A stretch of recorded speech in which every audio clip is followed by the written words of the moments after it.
Hi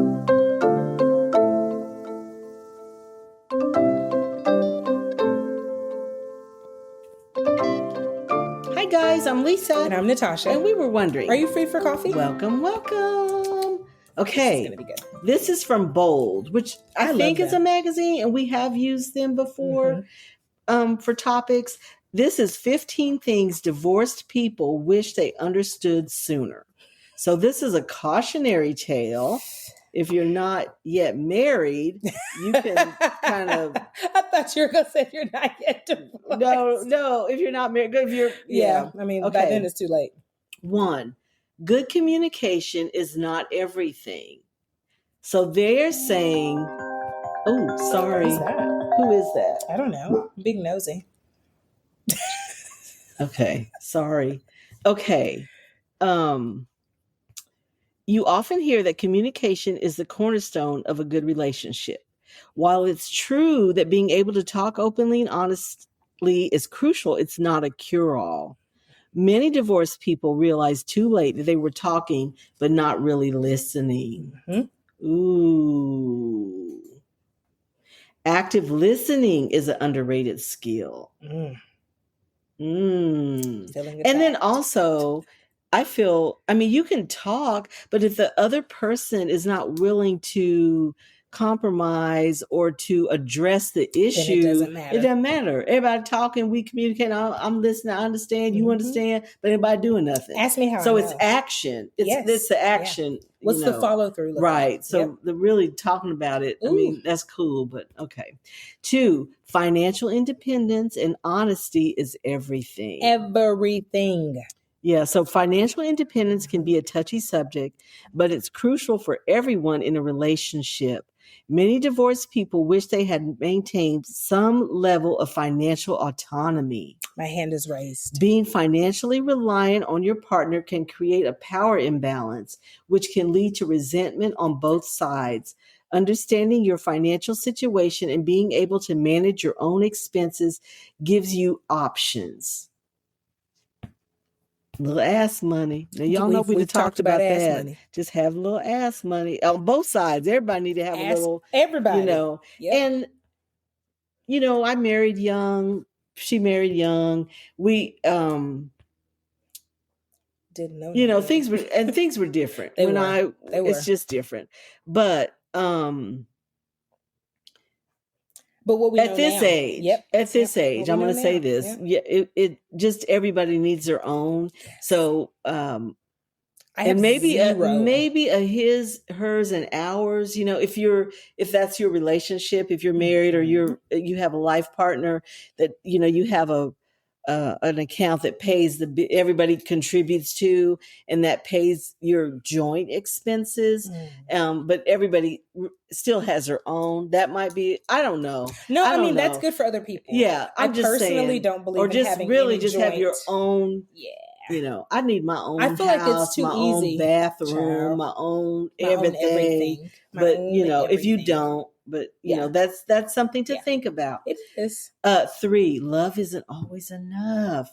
Wait, I want to go back just a little bit. Okay. So we, as you all know, we just covered Jen Hatmaker. Yes, Awake. Read the book. It is good. Her newest book. But if you all recall, and if you've read the book, this is a tiny spoiler, but nothing that isn't on her socials. Part of the issue was every bit of finances was shared.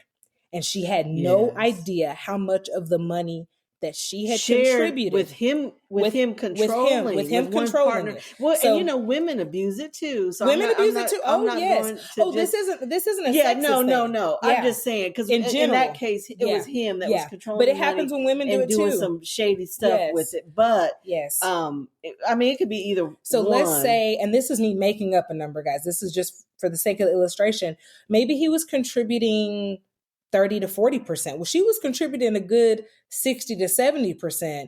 You go to check this and the money you should have is not there. Yes. Because that money has been spent on a mistress or a side piece or a girlfriend. Yeah. And it may not be that. It can be spent on anything.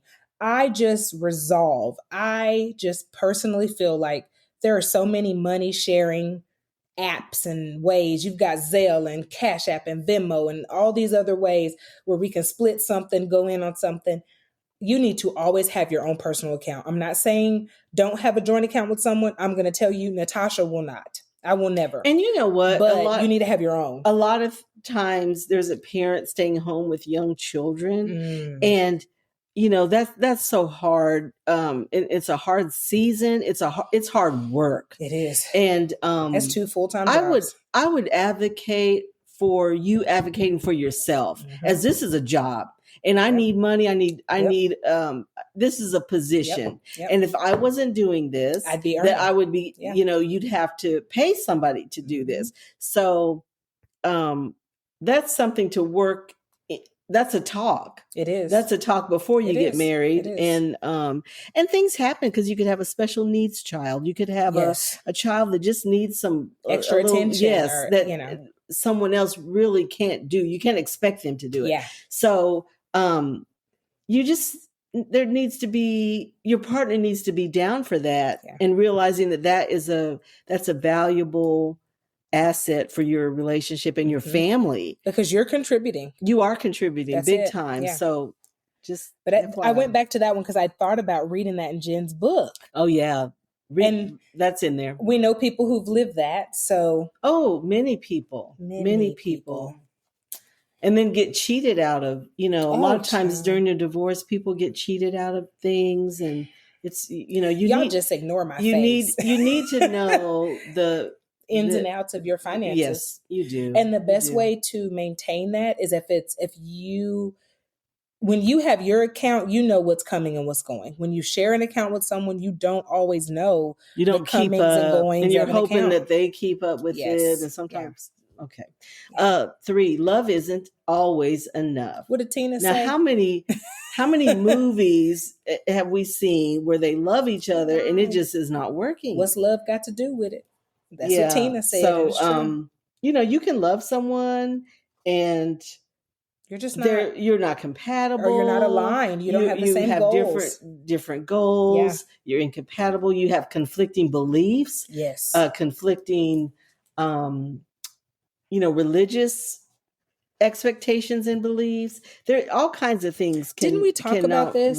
About how people just kind of, one person grows, the other person doesn't. We've talked about that before. Yes. This falls under the same thing. And even at the beginning, it's not even a growth thing, but it's just like if you're incompatible in the big things, it's just not going to fly. Okay, 4, you can't change someone. So stop trying. Please. Women are so, I don't know if men do this as much. They do. Do they? Yes. But, it's who they are is who they are. Yes. So you trying to make a stripper into a housewife? Probably not. You're trying to make that community dude just yours. Yes. Let it go. Yes. Let it go. These lavender marriages that you want to be whatever color. Yeah, it's lavender, baby. It's lavender. So if they just as they are, if that's not what you want, let it go. That's right. Let it go. Yeah. 5, ignoring red flags won't make them disappear. Ooh, child. That's so many things. And in Jen's book, she had she told a story about a teacher. I believe she was in high school or junior high. And, he was a cool teacher because it seemed to be he was a little younger, maybe. And he just, he had the cool factor, and everybody loved him. And he, would talk about things and just, the cool teacher. But she started getting like some weird little feelings, like in, how you get like maybe in the pit of your stomach, or, just something like a little voice. Right. Yeah, she was getting those, but ignoring them. And women, we tend to do that. But listen to your body. If your body is telling you, I have heard people on Oprah talk about, like you're talking to someone maybe, or just not even talking, maybe just an acquaintance or an encounter. and you get a feeling of this is not safe, this is not good, something about this is off. And instead of just leaving or doing whatever, that would be rude. This would be, that wouldn't look right. We make all these concessions and we put everybody ahead of us. Oh, well, yes. Ahead of us. That's true. Who cares if they think it's rude? You don't owe them that. If they're feeling some kind of way. That's true. Oh, well, that's true. You'll get over it. But we stay in these situations and our bodies are telling us there's a reason you have that fight or flight or that, and we all have said something told me that wasn't right. Every something or someone, that's the God inside talking to you that this is not a right situation. Don't do but it. she was telling that she had this feeling, and come to find out years later, she met up with one, it was a friend classmate group, right? Yeah. And she had been abused by that teacher. Unbeknownst to the rest of the group, them. Yeah. So it was grooming. He was grooming them. And that was the little feeling you're having. That was a little feeling. Like she had a little, and she, oh no, Mr. So-and-so is so cool. He's so this, he's handsome. He's all the things. But he was a predator. So note to self, the red flags, y'all. It's okay to ask for what you need. Now I think this is not gender specific, the article, but to me, I see more women doing that. Oh, I don't think so. Oh, you think men do I think that you're, too? You're just a woman, so you're doing it from your. But as a woman with homeboys, oh yeah. Okay. They do the same thing as us. Do they? They're nice. Remember, I just told you I won't say their name. What he just said, I had to learn that I cannot love her into loving me. Well. And I know for a fact that applies. A lot of this applies to that person. So okay, well, it's the givers and takers. But I'll put it this way: I think more women do this because women just by nature, historically and culturally, we tend to dumb ourselves down. Yes. You go first. Yes. You go first. And you're nurturing the relationship. And you are putting on, what do you need? Yeah. What can I help you with? Yes. So we tend to kind of downplay our needs. That's where I'm coming from. And especially women my age, like that's a real thing, and it could be anybody. So ask for what you need. Yeah. And don't be shy about it. 7, alone time isn't just important, it's crucial. Please. Isn't that good? It's the best. Leave. So you don't have to be everything attached at the hip. Yes. And oh, guys, and I want to tell y'all that's a red flag. When they're real, can I share that clingy. with y'all? When you, it's a red flag. And just in and of itself, codependency is a huge issue. So just the overt clinginess, possessiveness, almost veers on like a stalker type of tendencies. They're following all of your socials. They're liking every post. They're doing all that stuff. It's easy for that to feel flattering. But if we're really looking at it, people who behave in that way, generally they're either dishonest or they're dangerous. That's the scary thing. And how that kind of makes you veer over into the codependency where you're responsible for their for your happiness, your well-being, your all your stuff. Yes. So keep that autonomy, keep your alone time. You're separate. And when you get with people, if I get with someone who is just tall, dark, and handsome and has a washboard stomach, the only way they can maintain that is if they keep going to the gym or keep doing whatever they were doing, which means they need their alone time. Let them have that. Because I just think people start to get snappy. The clinginess is just not a good idea. I've never seen it work out well. In this article saying having your own interests and hobbies not only enriches your life, but also brings new energy into the relationship. Yes. It allows you to return to your partner with fresh perspectives and experiences to share. Yes. And I heard Bishop Jakes say, which I thought this was such a beautiful analogy, that marriage is like 2 novels. Oh yeah, I remember. And the two novels, I mean, they have their own plot. Things are going on in each novel. That's why I can't read. A lot of people read. I can't do that. I need to finish one and start because I get folks mixed up. Well, who was this? Chelsea and I'm going back. I can't do it. But I know what he's saying. Yeah. They are two distinct. Now imagine. Yes. Like TV shows, y'all know Grey's, these crossover events where, different shows will cross over. Some of the characters will cross over into the other one. That's marriage. It's two novels and you have crossover events where you share certain experiences and things, but otherwise you are your own person. You have your own likes and dislikes and hobbies and interests and friends and friend groups and all these things that are different than your partner's. And that's alert, okay. That's a good thing. That's okay for it to be like that and crossover as much as you need to. But everything doesn't really have to be overlapping. Yes, you are your own novel. Guys, if y'all have Prime, this is not what we're watching, but Lisa has sucked me into this television situation. And if you have Prime, watch The Girlfriend.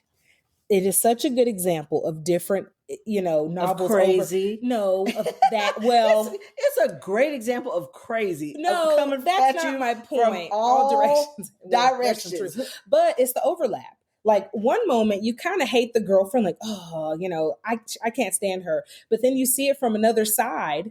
Same thing happened at the same time. And then she's not that bad. Oh, yeah. And then I'm thinking the mama's crazy. Yes. So it's the watching two different stories. And from two sides. Yes, from both sides. And you really don't know. Yeah. You see this person's side. And it makes you empathize with both sides. But that's marriage. I get that. But that's marriage. Oh, yeah. That's marriage. It is.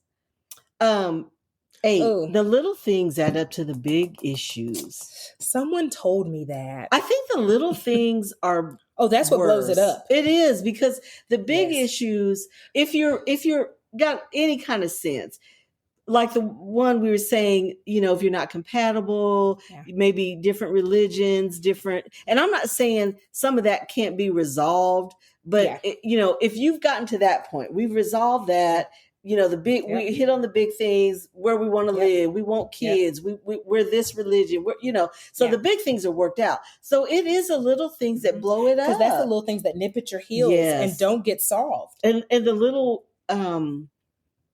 what's the word? Inconsiderations, the little unthoughtfulness. Remember the guy? It was an Asian show where he didn't talk to the wife for 19 years. Yes. But that's one of the things. They had the big things solved. They purchased their home. They knew how many kids they wanted. They were married. All the jazz. But this little thing that he took and he blew it up, and then he didn't speak to his wife for over 19 years. And she tolerated it. She tolerated it. They had an 18-year-old child. Yeah. So they were having sex and everything, I guess, at one time. Well, had to be. Well, we know one time, is that, just crazy. So really it's, what it speaks to?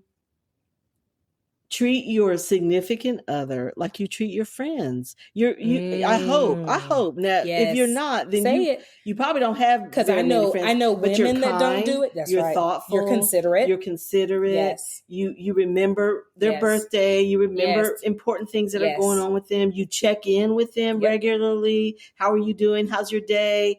If you would just do that, just the friendship thing with your spouse, you're good. Yep. So. Okay. That's true. Marriage doesn't equal happiness. Say it again for the people in the back. I keep telling people that. They're like, but if we get married, it's just going to get worse. Yeah. If you've already got these big issues. Well, and the thing is, and culturally, once again, I'm saying about women, I don't know if men, I guess some men, but I don't think the pressure on them is not as significant about, you got to get a husband, kind of, we're kind of the Pride and Prejudice. We're kind of like Miss Bennett. You got to get these girls married off. And now, especially at my age now anymore, I don't know that it's that intense, but it was for a long time. It's a pick me. It's a pick me. You want to be chosen by someone. And men don't have that. They do the choosing. Well, that's why I remember in the years past. Yes. Now it's across the board. We're both choosing. I'm choosing, they're choosing, everybody's choosing. But before it was a reflection of your worth if you weren't picked. If you weren't married. That's what it used to be. And so that's what it, doesn't equal happiness. But the beauty of it now, the things that we used to think you could only do when you were married, you can do as a single person. By myself. They do have children. Mm-hmm. They buy homes. They have lives. Yes. So it used to be that was kind of reserved for marriage. Yes, it was. But it's not anymore. So that's the good news. Oh, shout out to Professor Galloway, who always gets all the love and adoration from us. We love him. But he speaks on this, and he's done interviews and just kind of spoken on how if you're not doing your role as a man, and he is a man, so he's speaking to it from that perspective, like why should anyone want to marry you? And it's refreshing to hear a man say, if you're not doing what you need to do, why do you expect this? And we did a episode on that. You're right. We're doing another one. You're right. We got another one coming from the male side. But yes, that's right. Marriage doesn't equal happiness, but I'm telling you, it can make you very unhappy if it's not the right thing. So I for sure that's the truth. So just FYI. Ask us how we know. Okay, 10. Boundaries aren't just suggestions. Yes. So respect people's boundaries. Yes.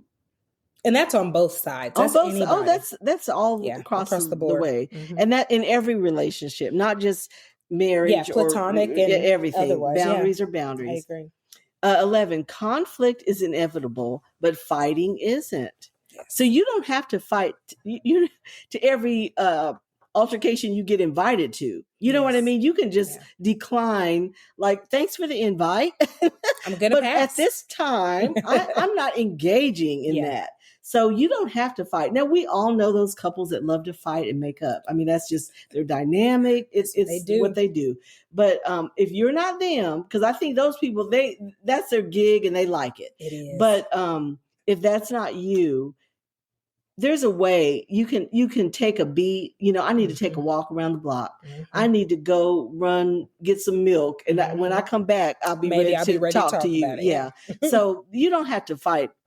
You can take a beat and come back to it. 12, humor can be a saving grace. I love a funny man. Agree with this. If you can find humor in serious things, then your life will be a lot happier. It will be, because life is serious. So I'm laughing because we both get the giggles at stuff, and it's stuff that don't even make it's inappropriate. Times, y'all, guys, my son recently, he was laughing. And he was looking at me like, he didn't know why he was like, he's like, I don't know why I'm laughing. And I was like, because you're my child. He's like, this isn't funny. I'm sorry. So now everyone's laughing. And I was like, baby, sometimes nervousness will make you laugh. He said, I don't like that. I said, well, you got it from me, so you'll be okay. That's so funny. 13, self-care isn't selfish. It can be a lifesaver. True. Oh, true. That's so. And I don't want my self-care to be with my spouse. I know that sounds bad. No, because the very title self is that's a good point. So it's not us self. Us care. So us care. It's self-care. Now the kind of us care I like, we can do something different. Right, but just self-care. So make time and budget. For whatever your self-care is. We've talked about this before. Oh, we've done whole episodes on self-care. I love petties, and I don't do my hands because I do too much with my hands and it's a waste. But, whatever it is, a massage, a facial, or hiking, athletic stuff. See, look at you. Whatever, which is neither my thing. But whatever yours is, do that. Do that. And it's important to do that. I will call Lisa and be like, did you see I walked 7 miles? Happy and whole. Yes. So. And that's really the bit. Now, if I can just get in a good walk. Yeah. We don't have to fight, but if you're going to press me to talk, right? If I feel backed into a corner, I need to take a walk. Yeah. I wouldn't advise you to keep pushing it. That's a good thing. But it's your world. Okay. Let us be your wingman. We are still in state fair time in Texas. In Texas, yeah. So different parts of the country, they have it at different times. But now It's state fair time. So if you live in Texas, this would be a great date. Yes. The state fair. If not, though, I have to tell you, it's kind of pricey. Oh, it's a date. Let me tell you something. It's people. A thing. If so someone takes you to the fair, be appreciative. Yeah, and be appreciative because it's expensive. And it's a lot to. Just all of it. Like I like taking the DART though. Now, if you live in Dallas proper, you can take the DART, so you don't have to drive. That's and park because the parking is $30. It's hard to find parking. It is. But the DART takes you right there. It will take you back. There's of course, there's the midway and rides, and if that's your jam, God bless you. But there's other stuff. There's cars, which I love that. There's animals. There's quilting, and people bake pies and jam and all those competitions. Butter sculpting. That's like the butter sculpting. That's cool. Greases my peach. And they have all kinds of in the animal thing. They do little shows, and like the dogs will do obstacle courses, and you can see the farm animals. They do the actual show and talk about them and stuff. So there's all kinds of things. There's a itinerary for online each day. is there. So that's a fun date. Get in lots of steps. And also, this is like carnival time and fall festival. So churches and schools. And if you guys have kids, probably their school is having something. So that's a fun family gig to go to. Yes. So entertains them for a few hours. There you go. Yeah, the fair. If someone takes you to the fair, they like you because it's not cheap. Like you. It is not. But you know what? That's a good barometer because the fair is kind of stressful to me. So I mean, just seeing how people act. There's a lot of people. Oh, that's kind of true. It's a lot. It's not. Ooh. I mean, there is an itinerary, but there's a lot of unknowns. Yeah, you have to be fluid and open. Yeah, to you have things. to fill your time. That's true. Different things. The food is in different places. Yes. Although somebody told me there's a food court now. Which that was before I haven't been. There is, but it's not all everything. It's not everything. Yeah. So depend, whatever everybody wants to eat and That's true. I mean, you have to go all. It's a good barometer. It is. If you can go with the flow and have a good attitude, and if you take the DART, the DART you don't have the traffic road rage. So trying to park. Yes, so this probably is a good indicator of your person and their personality as we do a divorce show. If it is your person, this might be where you cut and run. I don't know. The fair would be the fair's a good place because you can get out. They'll never know where you went. It's packed. Well, it's packed. Good luck. You can send a hope you have a blessed season text. Okay, loves. Besides the divorce talk, thank you all for pulling up a chair and joining us for coffee. Please subscribe to Are You Free for Coffee podcast wherever you're listening. We hope that you enjoyed today's episode. And I'm going to say you'll avoid some pitfalls in your own relationships. Until next time. Thank you.